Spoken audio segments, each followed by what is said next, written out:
Student खबरी education से related छोटी बड़ी इंफॉर्मेशन के लिए सब्सक्राइब करिए हमें and don't forget to press bell icon. Hi everyone, welcome back to our channel myself Nimisha. जैसे कि आप जानते हैं, इस चैनल में आपको मिलती है updates about the all courses options, career options, colleges, universities, institutions and lot more. तो इसी टॉपिक को एक्सटेंड करते हुए मैं लेके आ गई हूँ एक नया एपिसोड, एक नया टॉपिक। जिस कोर्स के बारे में मैं आज आपको बताने वाली हूँ, उस कोर्स का नाम है bachelors of commerce in applied economics, यानी बीकॉम इन अप्लाइड इकोनॉमिक्स। ना जब भी हम कॉमर्स फील्ड की बात करते हैं, 10+2 परस्यू करने वाले रहते हैं या परस्यू कर रहे रहते हैं, तो एक सबसे कॉमन करियर ऑप्शन जो स्टूडेंट सोच के रखते हैं वो होता है बीकॉम। लेकिन उनको ये तब नहीं पता होता है कि यार बीकॉम के अंदर बहुत सारी स्पेशलाइजेशन अवेलेबल होती है एंड अगर वो किसी पर्टिकुलर स्ट्रीम में one of the best perform करते हैं तो उनके पास एक ऑप्शन होता है कि उस स्ट्रीम में ही वो आगे बढ़ सके एंड स्पेशलाइजेशन को अगर टारगेट कर सकते हैं तो कर सके। सो इसीलिए मैं वो स्टूडेंट्स को आज बताने वाली हूँ कि कितनी सारी स्पेशलाइजेशन होती है। One of the best specialisation जो आप ऑप्ट कर सकते हैं वो होती है applied economics. Now economics subject हमने हमेशा मतलब 9, 10, 11, 12 में आपने ज़रूरी पढ़ा होगा। उसमें आपने सीखा होगा कि यार कैसे आप कंज्यूम कर सकते हो या ट्रांसफ़र कर सकते हो, प्रोडक्शन कर सकते हो, डिस्ट्रीब्यूशन कर सकते हो गुड्स एंड सर्विसेज। वहीं आपको ये समझ में आएगा कि आप कैसे ट्रांसफर ऑफ वेल्थ कर सकते हो। तो यानी आपको इकोनॉमिक्स में इससे रिलेटेड इन्फॉर्मेशन मिलती थी। नाउ अप्लाइड इकोनॉमिक्स क्या होता है, क्या इसमें नया सीखने के लिए मिलता है? अप्लाइड इकोनॉमिक्स ही क्यों इस सब्जेक्ट का नाम है? तो जब आप इकोनॉमिक्स को समझ लेते हैं तो अप्लाइड इकोनॉमिक्स में आपको ये सिखाया जाता है कि आप कैसे डिफरेंट इकोनॉमिक्स थ्योरी या इकोनोमेट्रिक्स को आप यूज कर सकते हैं, इसका एप्लीकेशन कर सकते हैं in the field of economics, यानी in the process of transferring the wealth, in the process of transferring the food and services, consuming the food and services and producing the food and services. इससे related field में आप कैसे applied science use कर सकते हो, applied economics use कर सकते हो, इसकी थ्योरीज यूज कर सकते हो। यही बेसिक इन्फॉर्मेशन आपको मिलती है इस सब्जेक्ट के अंदर। नाउ अगर आप ये कोर्स परस्यू करने का सोच रहे हो और सोच रहे हो कि यार क्या एलिजिबिलिटी क्राइटेरिया रहता है, क्या फीस स्ट्रक्चर रहता है, रिक्रूटिंग एरियाज क्या रहते हैं एंड सबसे इंपॉर्टेंट हम अर्न कितना कर सकते हैं, तो ये सारी इन्फॉर्मेशन आपको इसी वीडियो में मिलेगी। सो इस वीडियो को देखना है एंड तक। एंड इन केस अगर आपने अभी तक हमारे चैनल को सब्सक्राइब नहीं किया है, so what are you waiting for? Subscribe our channel now, because इस चैनल में आपको बहुत सारी अपडेट्स मिलती रहती हैं, हम डे टू डे अपडेट करते रहते हैं। तो also do not forget to press the notification bell कि आपको सारे ही नई चीजें जो भी हम अपलोड करते हैं आपको तुरंत ही इन्फॉर्मेशन मिल जाए एंड आप वो सारी इन्फॉर्मेशन को ईजिली समझ लें एंड सीख लें। So yeah coming back to the topic, हम कोर्स के बारे में जानते हैं कि यार bachelors of commerce applied economics में होता क्या है, क्या हम सीखते हैं। सो इसमें स्टूडेंट्स को ये जो प्रोग्राम ओवरऑल होता है ये डिज़ाइन किया जाता है ताकि स्टूडेंट्स को इन्फॉर्मेशन मिले about the analytical and quantitative approach, so that जो भी उन्हें प्रॉब्लम सॉल्विंग काम करने होते हैं इन दिस फील्ड वो कर सकें। फिर आजकल आप जैसे देख रहे हैं कि यार फास्ट इवॉल्विंग कॉर्पोरेट वर्ल्ड है, तो आपको जल्दी से जल्दी चीज़ें समझनी है, टूल्स एंड टेक्नोलॉजीज यूज़ करके अपना टास्क परफॉर्म करना होता है। तो क्या टूल्स टेक्नोलॉजीज आप यूज़ कर सकते हैं, कैसे उसे परफॉर्म कर सकते हैं, कैसे वो हेल्पफुल होता है इन रनिंग योर बिजनेस और इन running your food and services consumption production process, आप कैसे उन सबको यूज़ कर सकते हो, कैसे उनको समझ सकते हो और समझने के बाद अप्लाई कैसे ईजिली आप कर सकते हो, वही सब आपको इसमें सिखाया जाता है। एंड काफ़ी आपकी जो स्किल्स होती है इसमें एनहांस की जाती है, आपको रिक्वेस्टिक नॉलेज दी जाती है, आपकी थिंकिंग अंडरस्टैंडिंग बढ़ाई जाती है। स्किल्स इसमें जो बेसिक रिक्वायर्ड होती है वो डील करती है कॉम्प्लेक्सिटीज ऑफ इकोनॉमिक सिस्टम। जो भी इकोनॉमिक सिस्टम होता है उसमें कैसे complex to complex, simple to simple situation में कैसे आप ओवरकम करके प्रॉब्लम सॉल्व कर सकते हो, वो इसमें सिखाया जाता है। एंड देन प्रोडक्शन डिस्ट्रीब्यूशन जो इसका प्रोसेस होता है with the various resources and applying principle of economics, वो आपको हेल्प करता है कि फाइनली यूटिलाइजेशन ऑफ रिसोर्स आप कैसे कर सकते हैं इस सारी फील्ड में। तो ये तो बहुत ही बेसिक इन्फॉर्मेशन है कि आप इस कोर्स को समझ जाएं, बट पूरी इन डेप्थ इन्फॉर्मेशन अगर आपको चाहिए, आपका फेवरेट सब्जेक्ट है 11th 12th में इकोनॉमिक्स, सबसे अच्छे मार्क्स आए हैं, आप समझ सकते हो कि यार इसमें क्या होता है, माइक्रो इकोनॉमिक्स क्या होता है, मैक्रो इकोनॉमिक्स क्या होता है, आप ये सब समझ गए हैं, तो आई थिंक सबसे बेस्ट कोर्स है कि आप इसी बीकॉम इन अप्लाइड इकोनॉमिक्स में अपना करियर परस्यू करें, क्योंकि इसमें आपको हैंडसम सैलरी भी आप एक्सपेक्ट कर सकते हैं, आपको बहुत अच्छी इनकम मिल जाती है, आप ईजिली वर्क ऑन कर सकते हैं अलग अलग जॉब पोजीशंस में, रिक्रूटिंग एरियाज बहुत सारे होते हैं एंड प्लेसमेंट्स भी काफ़ी अच्छे आते हैं इस प्रोफाइल के लिए ना। अगर आप सोच रहे हैं प्लेसमेंट्स काफ़ी अच्छे आते हैं, अच्छा कहाँ आते हैं, इसकी अगर इन्फॉर्मेशन मिल जाए तो इसकी इन्फॉर्मेशन भी आपको यहीं पे मिलेगी। डिस्क्रिप्शन बॉक्स में जाइए, हमने बहुत सारे वीडियोस बनाए अलग अलग कॉलेजेस के बारे में, जहाँ पे हमने बताया कि वहाँ की one of the best courses कौन से होते हैं।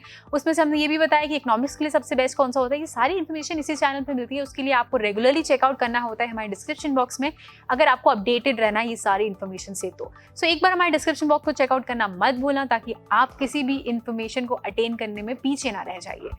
अब इस कोर्स की हाईलाइट की बात करते हैं, बेसिक से चालू करते हैं कि ये कोर्स क्या है। कोर्स लेवल हम बात करें तो ये होता है आपका ग्रेजुएशन लेवल कोर्स। यानी इस कोर्स को परस्यू करने के बाद आपके हाथ में आती है आपकी ग्रेजुएशन यानी बैचलर्स की डिग्री। अब आप सोच रहे हो कि कितना साल इन्वेस्ट करना होगा अगर हमें इसकी पढ़ाई करनी है, तो यार आपको 3 साल तो एटलीस्ट इन्वेस्ट करना ही होगा यहाँ पे, क्योंकि अगर आपको सीखना है कि यार अप्लाइड इकोनॉमिक्स होता क्या है, कैसे हम उसे अप्लाई करें, तो थोड़ा सा इन्वेस्टमेंट तो आपका लगेगा। इन्वेस्टमेंट से याद है कोर्स फीस क्या होती है, इसके बारे में भी आप सोच रहे होंगे, तो वो भी हम आपको बता देते हैं। यार इसकी कोर्स फीस जो होती है वो डिपेंड करती है हर यूनिवर्सिटी के करिकुलम के बेसिस पे, हर यूनिवर्सिटी, इंस्टीट्यूशंस एंड कॉलेजेस के ऊपर। But basic criteria and basic structure की अगर हम बात करें तो मिनिमम इन्वेस्टमेंट जो आपका जा सकता है वो हो सकता है 30,000 से लेकर 6 लाख के बीच में। यानी इतना तो आपको इन्वेस्ट करना ही रहेगा अगर आपको ये कोर्स परस्यू करना है। तो थोड़ा सा ऊपर थोड़ा सा नीचे जरूर हो सकता है, क्योंकि हर यूनिवर्सिटी अलग अलग कोर्स फीस रख लेती हैं अपनी, बट बेसिक सब इसी के अंदर ही आती है ना। फाइनली हम बात करें एग्जामिनेशन पैटर्न कैसे होने वाला है। अगर हम इस कोर्स को परस्यू कर रहे हैं तो किस बेसिस पे होगा, ईयरली होगा, सेमेस्टर वाइज होगा, तो मैं इसका आंसर दे देती हूँ। यहाँ पे होगा आपका सेमेस्टर वाइज एग्जामिनेशन, यानी 3 साल का कोर्स है तो आपको आपके 6 सेमेस्टर देने रहेंगे। 1 साल में आपके होंगे 2 सेमेस्टर, टोटली आपके होंगे 6 सेमेस्टर एंड 6 एग्जामिनेशन। जो सब्जेक्ट्स रहते हैं वो ईच ईयर आपको 5 to 6 सब्जेक्ट्स देने रहते हैं at least, and then also depending upon आप कौन सी जगह टारगेट कर रहे हैं, यानी यूनिवर्सिटी टारगेट करते हैं, थोड़ा सा ऊपर नीचे हो सकता है, बट बेसिक क्राइटेरिया यही है इस कोर्स का। बीकॉम की बात करें, BCom in taxation, insurance, plain honours, ये सबका बेसिक क्राइटेरिया सेम ही है। अगर हम आगे बढ़े और एलिजिबिलिटी और एडमिशन प्रोसेस की बात करें, यहाँ का जो एलिजिबिलिटी क्राइटेरिया है इट इज ऑल्सो बेसिक कि आपको 10+2 परस्यू करना है। बैचलर्स की डिग्री कर रहे हो तो ऑब्वियसली आपका 10+2 देखा जाएगा, यानी आपका 12th का मार्क्स देखा जाएगा, आपके 10th के मार्क्स देखे जाएंगे कि आपने कितना अच्छा स्कोर किया है। एंड स्ट्रीम्स की बात करें तो मोस्ट प्रेफर्ड जो स्टूडेंट्स होते हैं वो होते हैं कॉमर्स स्ट्रीम से। सो अगर आपने कॉमर्स किया है, आपका मेन जो कोर सब्जेक्ट है वो इंग्लिश है या हो मैथ्स, तभी आप एलिजिबल होंगे इस कोर्स को परस्यू करने के लिए। Also in addition to this at least 50% aggregate marks आपको स्कोर करने हैं आपके 10+2 में, यानी कि अगर आप जनरल कैटेगरी को बिलोंग करते हैं तो। लेकिन अगर आप स्टूडेंट है from ST, SC and OBC background, तो यहाँ पे आपको रिलैक्सेशन मिल जाता है। डोंट वरी, 45% भी अगर आपके हैं, एटलीस्ट 45%, तो भी आप एलिजिबल बन सकते हैं इस कोर्स को परस्यू करने के लिए, बिकॉज ये बेसिक क्राइटेरिया है। नाउ अगर आप ये सोच रहे हैं कि यार कौन सी जगह हम जा सकते हैं और क्या प्रोसेस होता है, तो एडमिशन प्रोसेस हर जगह का अलग होता है। बेसिक जो होता है वो आपका 10+2 मेरिट बेस होता है कि आपने स्कोर किया है, अच्छा स्कोर किया तो यू आर एलिजिबल, अच्छा नहीं किया तो you are not eligible. But in addition to this हर यूनिवर्सिटी अलग अलग एंट्रेंस एग्जाम भी लेती है ना। अगर आप पूछें यार एंट्रेंस एग्जाम कौन कौन से होते हैं, तो आपको बेसिक अंडरस्टैंडिंग में दे देती हूँ यहाँ के एंट्रेंस एग्जाम की। क्योंकि क्या होता है, कोई भी यूनिवर्सिटी जो एंट्रेंस एग्जाम लेती है ना, मैक्सिमम ऑफ द यूनिवर्सिटी सोचती है कि हम अपने नाम, क्योंकि उनके खुद के नाम का एंट्रेंस एग्जाम होता है, क्योंकि वो एंट्रेंस एग्जाम यानी अगर आप हमारी यूनिवर्सिटी आ रहे हो तो आपको ये एग्जाम देना पड़ेगा, यानी अगर आप कोई भी यूनिवर्सिटी जा रहे हो तो एग्जाम दीजिए, उसमें जो आपने स्कोर किया है उसके बेसिस पे लेती है। सो ऑप्शंस अलग अलग होते हैं depending upon university, institutions and colleges. For instance अगर हम एक एग्जाम्पल की बात करें, कहीं कहीं 10+2 हो जाता है, मेरिट के बेसिस पे 50% एग्रीगेट मार्क्स या 45% फॉर द अदर कैटेगरी है, तो आप एलिजिबल हैं एंड एडमिशन मिल जाता है। कहीं और होता है तो 10+2 प्लस आपका एंट्रेंस एग्जाम का स्कोर देखा जाता है। कहीं और पे 10+2 एंट्रेंस एग्जाम, फिर PI राउंड होता है यानी इंटरव्यू होता है आप, और कहीं कहीं पे GD भी होता है यानी ग्रुप डिस्कशन भी होता है। तो क्राइटेरिया बेसिक ये है, अलग अलग है डिपेंडिंग अपॉन कौन सी यूनिवर्सिटी आप सेलेक्ट करते हैं। यूनिवर्सिटी की इन्फॉर्मेशन तो यहाँ मिल ही जाएगी, डिस्क्रिप्शन बॉक्स में आप जाके उसको अटेंड कर सकते हैं। फिर काउंसलिंग प्रोसीजर्स भी होता है। काउंसलिंग प्रोसीजर होता है कि आपको फाइनली आप कौन से रैंक में आए हैं, उसके बाद आपको कौन सा कॉलेज मिल सकता है, कौन सा नहीं मिल रहा है, इस रैंक के लिए कौन कौन से कॉलेजेस हैं, क्योंकि कट ऑफ भी मैटर करता है कि यार क्या कट ऑफ गया है किसी पर्टिकुलर कॉलेज एंड इंस्टीट्यूशन का, क्योंकि वो एक गाइडलाइन बना लेते हैं। हर यूनिवर्सिटी का अपना अपना कट ऑफ जाता ही है। मेनली अगर हम बात करें तो प्राइवेट यूनिवर्सिटी की बात करें तो थोड़ा सा आपको वहाँ पे रिलैक्सेशन मिल जाता है, क्योंकि कहीं कहीं क्या होता है कि स्ट्रीम की बात करें तो वो लोग ये नहीं बोलते कि नहीं कॉमर्स स्ट्रीम के ही लेंगे, उनको क्या होता है अपना स्टूडेंट हब बढ़ाना होता है। वो सोचते हैं कि ज़्यादा से ज़्यादा हम स्टूडेंट अट्रैक्ट कर सकते हैं। अब आप सोच रहे हैं कि यार मैं नहीं हूँ कॉमर्स स्ट्रीम का, तो क्या मैं जा सकता हूँ, क्या मैं ये कोर्स कर सकता हूँ? आप डेफिनेटली कर सकते हैं अगर आपकी केपेबिलिटी है, आप 10+2 आपने अच्छा स्कोर किया है एंड आपने अपने इंटरव्यू में अच्छा परफॉर्म किया है, एंट्रेंस एग्जाम में अच्छा परफॉर्म किया, क्योंकि एंट्रेंस एग्जाम बेसिकली उनका क्राइटेरिया रहता है। क्या होता है, एंट्रेंस एग्जाम आप देते हैं तो ऑब्वियसली आप थोड़ी सी प्रिपरेशन तो कर ही लेते हैं, basic reasoning related, analytical related, communication related आपके जो क्वेश्चंस आते हैं वो रहते हैं, तो आप परफॉर्म अगर उसमें अच्छा कर ही लेते हैं तो आप एलिजिबल ईजिली हो जाते हैं इस कोर्स को परस्यू करने के लिए। आगे अगर हम बात करें इस कोर्स की, अगर आप परस्यू कर लेते हैं तो आपकी स्टार्टिंग सैलरी कितनी हो जाती है, तो स्टार्टिंग सैलरी आपकी रहती है 3 से 16 लाख के बीच में। पोजीशंस बहुत अलग अलग रहती हैं, जॉब पोजीशंस डिफर कर सकती है एंड रिक्रूटिंग एरियाज भी डिफर कर सकते हैं, बट बेसिक जो आपको मिल सकता है आउटकम जो आपका, वो इसके बीच में ही रहने वाला है। सो अगर मैं इसके आगे बात करूँ जॉब पोजीशंस की, तो डेटा एनालिस्ट आप बन सकते हैं, इकोनॉमिक टीचर बन सकते हैं, असिस्टेंट मैनेजर बन सकते हैं, लीड मॉड्यूलर बन सकते हैं, स्टैटिस्टिकल असिस्टेंट बन सकते हैं, जहाँ पे अगर हम बेसिक सैलरी की बात करें कितना आप अर्न कर सकते हैं स्पेसिफिकली, तो आप 5 से 10 लाख तो ईजिली अर्न कर सकते हैं after completing your this course. Now lead modeler अगर आप बनना चाहते हैं तो 12 से 15 लाख आप इजीली अर्न कर सकते हैं after completing this course. Economics teacher बनते हैं तो 6 से 10 लाख आप कमा सकते हैं। डेटा एनालिस्ट बन सकते हैं तो 3 से 5 लाख आप इजीली अर्न कर सकते हैं। नाउ डेटा एनालिस्ट क्या होता है एंड इकोनॉमिक्स टीचर क्या होता है, तो आप इकोनॉमिक्स टीचर तो उसमें बन सकते हैं कि आप इसमें आपने डिग्री अटेन कर ली है, आप बेस्ट पॉसिबल इन्फॉर्मेशन इसकी प्रोवाइड कर सकते हो, तो आप इकोनॉमिक्स टीचर इजीली बन सकते हो स्कूल्स में भी, कॉलेजेस में भी। एडिशनल डिग्री अगर आपको करनी रहती है, बीएड करना रहता है, तो आप उसके आगे भी परफॉर्म कर सकते हैं अपनी डिग्री। एंड देन अगर आपकी फाइनल इकोनॉमिक्स टीचर आपको बनना है तो आपको ये क्राइटेरिया जो रहता है पास ऑन करना रहता है।